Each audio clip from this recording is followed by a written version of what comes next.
up, all my fight fans? UFC 283 is now in the books, and guys, what a fight night it was. It was definitely one for the books, one for the ages, definitely a great way to start the year 2023.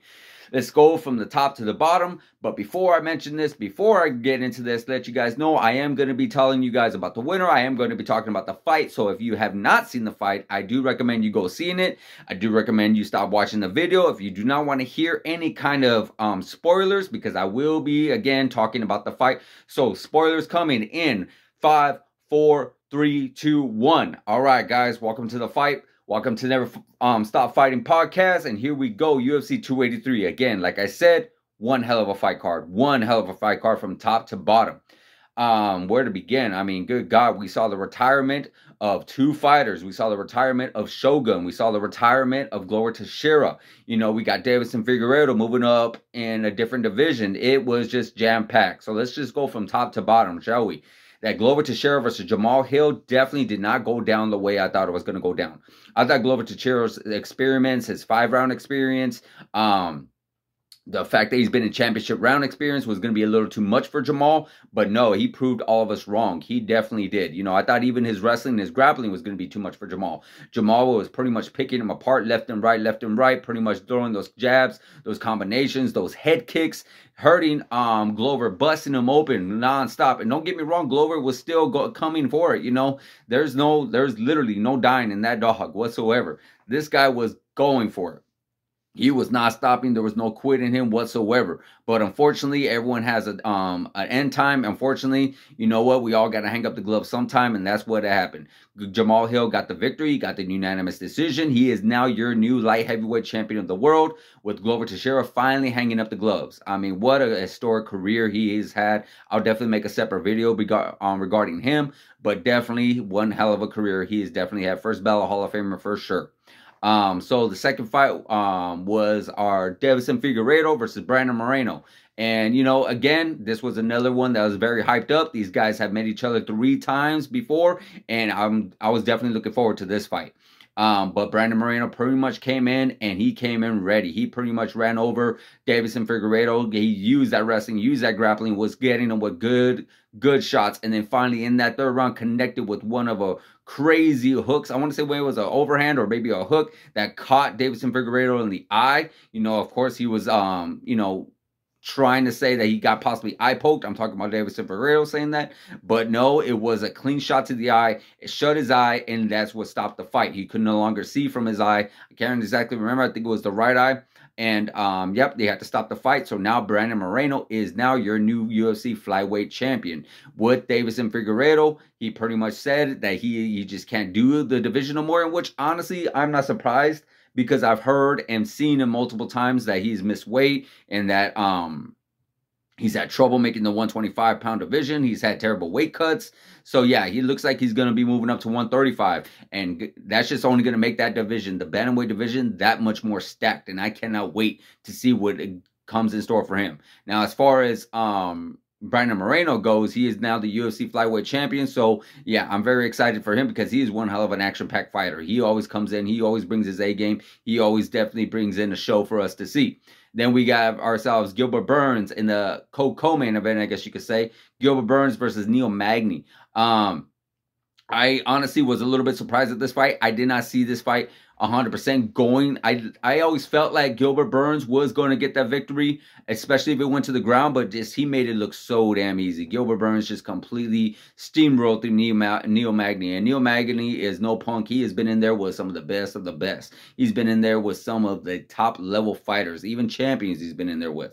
And Gilbert Burns just completely just bulldozed right over him, got him into a submission, and won the fight in the first round. Very easy work for him. So he called out Colby Covington. Would I love that fight? Absolutely. I would definitely love that fight. But, you know, is it going to happen? I'm not sure. Colby Covington, we don't know yet where he is and what's going to be happening with him. But, yeah, here, you know, it is what it is. Hopefully we get to see that because the welter division is definitely stacked as well. You know, you guys got the Kamaru Usmans, the Leon Edwards, the Jorge Masvidals, the Hamza Chimaevs, the Bilal Mohammeds, the Gilbert Burns, the Colby Covingtons, and so forth and so forth. So I'm definitely looking forward to this division and looking forward to seeing more of these guys go in them.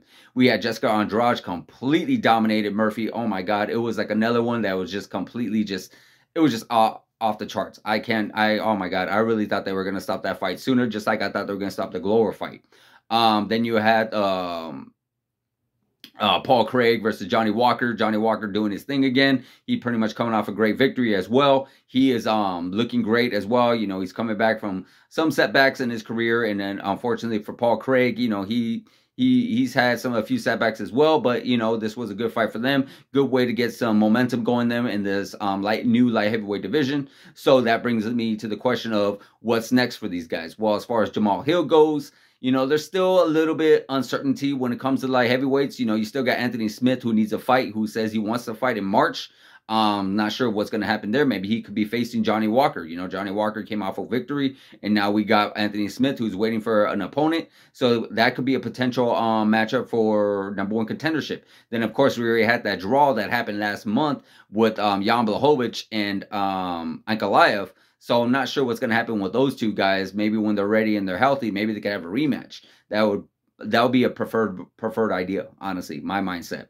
As far as Brandon Moreno goes, there's not a whole lot of action, I want to say, regarding the flyweights. You know, I know there's probably like a few other little names here and there, but I just feel like Deiveson Figueiredo, and that was like the matchup of all time. You know, like those two guys pretty much made that flyweight division just that much more interesting. He already went against Kai Kara France and pretty much got that victory. That's how Brandon Moreno became the interim belt. So interim title holder, I should say. So yeah, you know, not sure exactly where we're gonna go with that.